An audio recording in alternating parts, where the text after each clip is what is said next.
Informasi selanjutnya pemirsa, polisi akhirnya mengungkap penyebab kematian diplomat muda Kementerian Luar Negeri Arya Daru Pangayunan.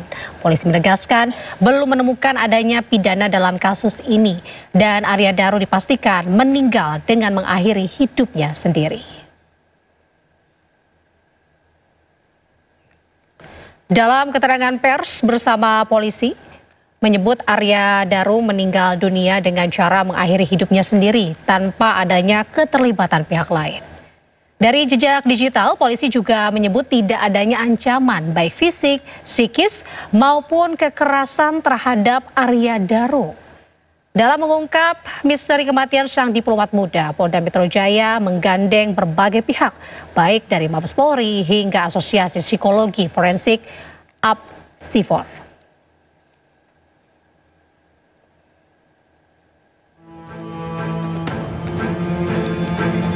Laptop kerja berisi data pekerjaan penting dari Arya, bekerja sebagai diplomat aktif di Kemlu.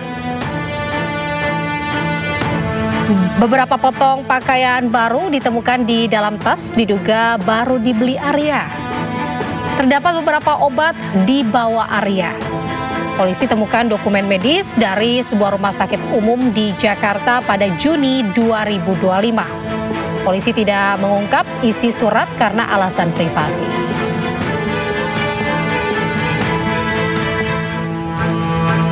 Polisi juga menemukan bukti transaksi mencantumkan pembelian pakaian dan kebutuhan lain.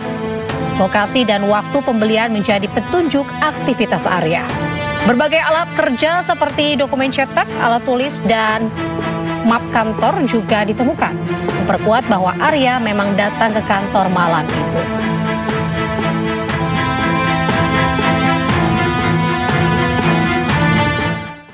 Pemirsa, Polda Metro Jaya memeriksa 24 saksi dalam mengungkap kasus kematian Arya Daru Pangayunan.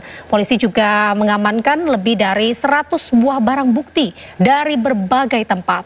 Polisi juga menyebut tidak ditemukan ancaman terhadap korban. Jadi kami dari tim Subditreskrim Polda Metro Jaya telah melakukan klarifikasi terhadap 24 orang saksi yang sebenarnya kami mengundang 26, namun masih ada 2 yang belum berkesempatan hadir. Dari 24 saksi tersebut kami membagi beberapa klaster saksi, yaitu klaster saksi dari lingkungan keluarga, kemudian saksi dari lingkungan tempat tinggal korban, baik itu di kamar sebelah, termasuk dengan penjaga kos, termasuk pemilik kos. Kemudian saksi berikutnya dari lingkungan tempat kerja korban. Sedangkan yang terakhir klaster dari saksi yang bisa menggambarkan profil korban atau saksi yang sempat berinteraksi dengan korban.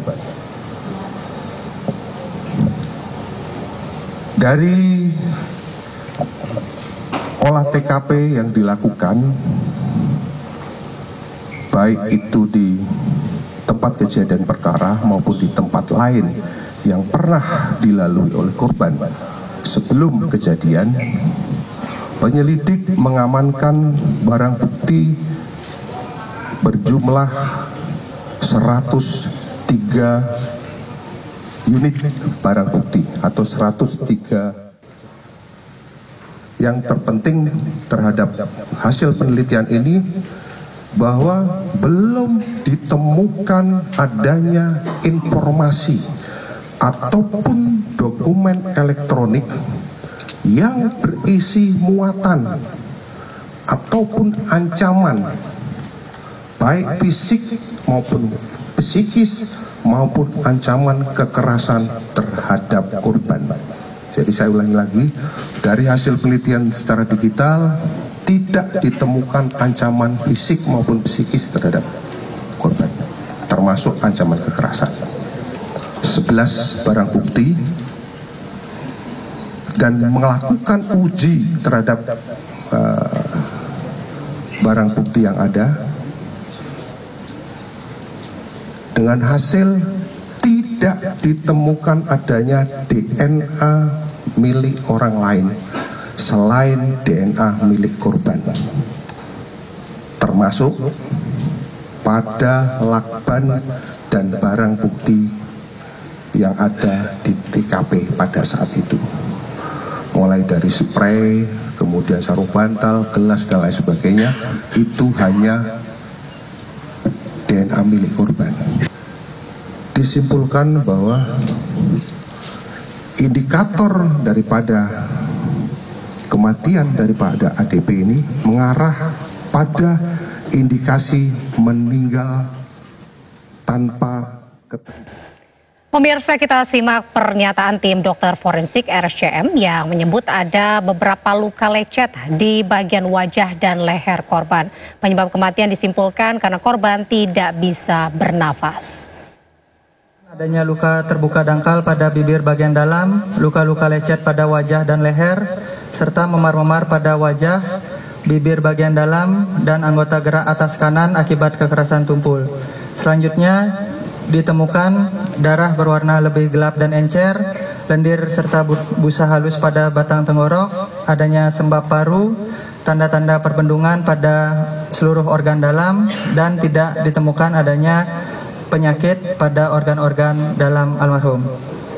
Selanjutnya, pada hasil pemeriksaan laboratorium toksikologi serta histopatologi, dari pemeriksaan laboratorium toksikologi tidak ditemukan adanya zat yang dapat menyebabkan gangguan pertukaran oksigen.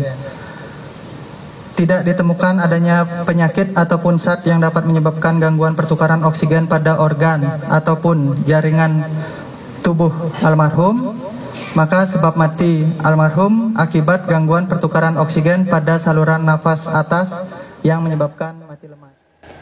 Sebelum sampai di rooftop gedung Kemlu, Arya Daru Pangayunan bertemu dengan dua temannya, Dion dan Farah, di Grand Indonesia. Benarkah ada hubungan khusus mereka dengan Arya Daru? Terkait dengan tadi kan sempat ke Grand Indonesia, Arya ini dengan temannya ada Farah dan juga Dion ya.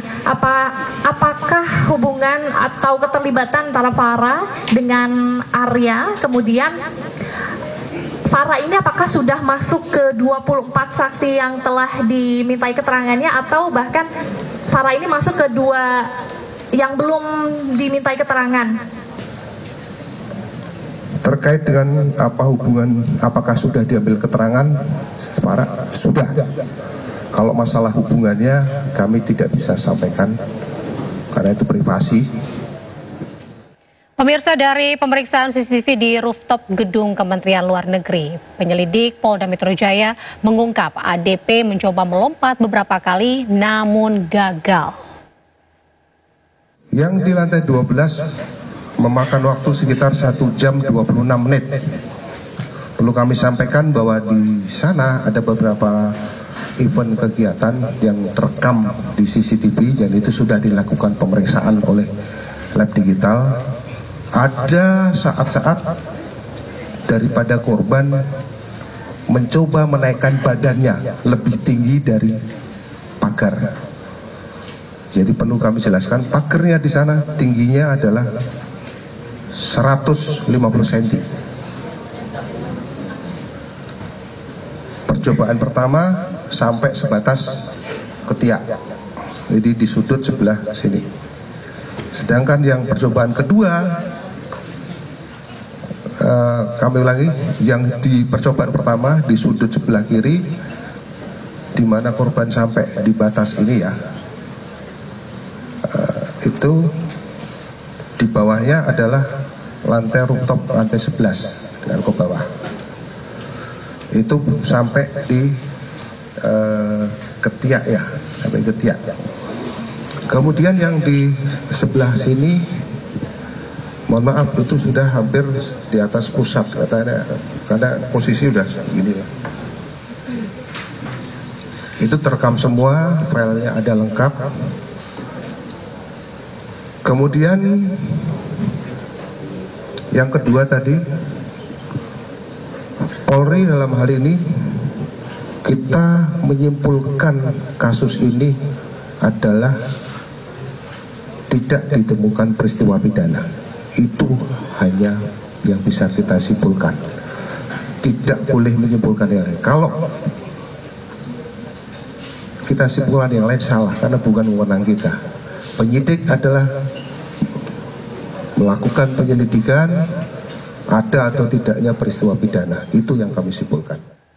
Pemirsa, dalam konferensi gelar perkara kematian Arya Daru disebutkan almarhum berusaha mencari informasi soal bunuh diri sejak 2013. Namun rekan almarhum Arya Daru di KBRI Myanmar mengatakan tidak pernah ada gelagat aneh ataupun tanda-tanda depresi dari almarhum. Berikut perbincangan Lukman Hanafi dengan rekan satu kamar Arya Daru Pangayunan kala bertugas di KBRI Myanmar. Iya, oke. Bahkan satu kamar, Mas. Satu kamar malah. Oke. Iya, dengan almarhum. Tapi selama 1 tahun itu saya tidak pernah melihat kecurigaan atau yang gelagat yang aneh-aneh seperti yang sekarang diberitakan di media bahwa ada tindakan fetis ya, kelainan seksual. Saya tidak melihat selama 1 tahun bersama almarhum. Malahan yang ada almarhum itu justru banyak membantu saya bekerja di KBRI Myanmar karena almarhum itu kan duluan ya juga sebagai lokal staff. Dia mulai tugas 2011, saya baru 2012. Jadi justru dia banyak membantu saya dalam hal pekerjaan, terus menceritakan pengalaman kerja di KBRI itu seperti apa. Bukan hanya saya pribadi ya, Mas. Teman-teman yang lain berpikiran yang sama.